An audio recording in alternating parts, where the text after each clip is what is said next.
Alright guys, well, a few people asked me after I made how to keep aggressive community tanks if I can do a video on breeding fish.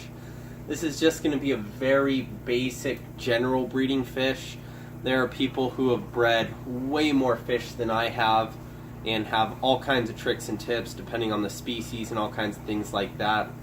Right here in the video you see I actually have a pair of Flowerhorns, Fireman's Dream Silk that I just introduced. My background, I think my first pair of fish that I ever bred was when I was 12 years old, or 12 or 13 years old, back in 2002, 2003. That was a pair of Flowerhorns that I got.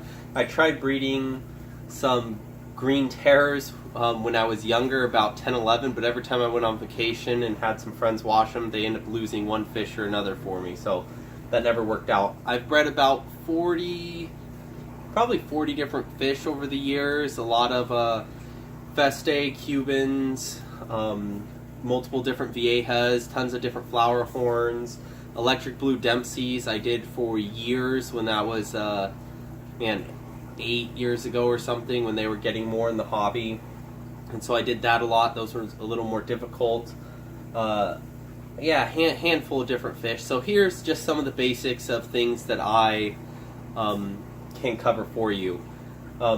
First, not all two fish, male and female, doesn't always work. One, they don't always get along.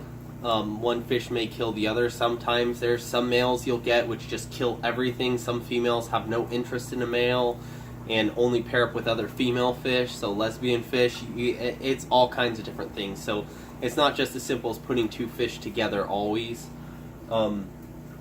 Also, when you deal with Flowerhorns, there's a lot of infertile fish. A lot of the males can be genetically infertile, and so they can't lay eggs. You'll deal with that with red Texas, a lot of different Flowerhorns as well. And then maybe fish just don't pair up. Some rule of thumbs, the male has to be larger than the female. Females rarely pair up with a male that's smaller than them that they can dominate. Whenever I introduce fish, whenever I introduce a pair together for the first time, I do kind of like this. I have them divided through egg crate. That's what this is called. It's egg crate light diffuser. You can find it at the local lighting section at your hardware store. They can see each other and interact, and then they can't fight. These are suction cups that I just use to hold in place to allow that. You see terracotta pots are a huge thing for breeding. They just work so well. You can also use the flat dishes. Some people breed under egg crate. Some males can't breed with the female, and so sometimes you'll see that the egg crate sits up a little higher and they stick the flat pot underneath. Those are some breeding techniques as well to spawn through egg crate. Not all males are able to do that. Some tricks I have had: warmer temperature on water on a lot of fish has helped me be able to breed. Some fish, getting the female to lay eggs, I would use shrimp. High protein, something like shrimp, has usually helped encourage the females to breed. I did that a lot with Jack Dempsey's. There's been times where I've kept the tank lights off with a sheet on the tank for like 3 days to try to get them to breed. Not do water changes, let the water get really dirty. I've actually had a lot of fish spawn in the middle of a water change. They get that fresh water in and they just get ready. Spawning behavior, you'll see a lot of the fish, especially like with Flowerhorns, they'll start flapping around. The female will flap around. They'll be picking up nests and moving gravel or trying to clean off areas. That's real good. Females usually spawn about every 3 to 4 weeks max. When I buy like red Texas or Flowerhorns, I usually want proven females, like they've been laying eggs before, or proven males, and I pay a high price for those things, but I want to make sure they can breed rather than just get lucky, so to speak.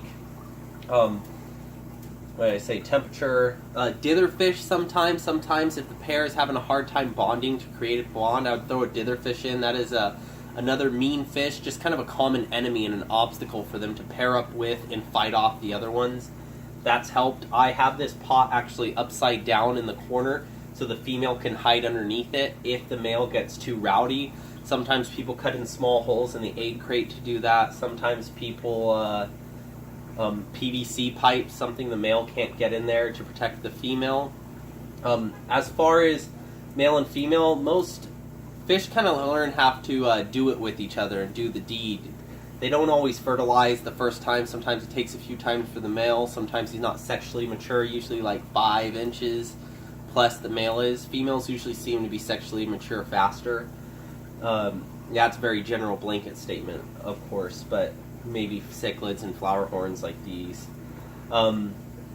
You'll also deal with they need to learn to fertilize the batch. Sometimes they'll eat the eggs if they're scared or if they're not comfortable. So I usually let a pair breed a few times, maybe in a community tank or before I try to save the eggs. Most cichlids and flowerhorns have been very good parents, but some of them are just horrible, and you have to pull the eggs out and raise them separately. For fry, I'm not going to get into too much in that. Fry, I used to hatch baby brine shrimp all the time. I know they got products like First Bites and stuff like that, which supposedly works pretty good. Crushed flakes, and I would just drop it in there or mix it with water after it's a paste and then feed it with a turkey baster to raise fry.